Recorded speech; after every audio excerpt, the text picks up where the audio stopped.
Samantala, tiniyak ngayon ng Embahada ng Pilipinas sa Riyadh na tutulungan ang Pilipinong inakusahan ng pagpapasabog na ikinasawi ng 22 katao. Ayon sa Foreign Affairs Department, ang sospek ay driver ng isang petrol tanker na bumangga sa poste ng flyover kaya naganap ang pagsabog. May report si Joseph Parafina.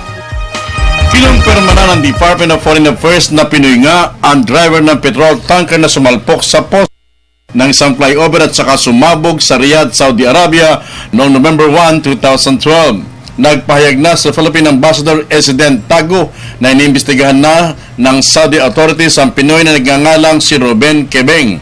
Ayon kay Tago, isang taon na nagtatrabaho sa Saudi Arabia itong si Kebeng. Binanggit pa ni Tago sa report na tinanggihan nga ang embahada na makaugnayan o makausap ang nakulong na driver sa nasabing piitan. Hindi pa rin malinaw kay Tago kung anong kaso ang isasampa laban kay Kebeng, pero tiniyak niyang tutulungan nito ang Pinoy sa pagdidepensa ng kanyang kaso.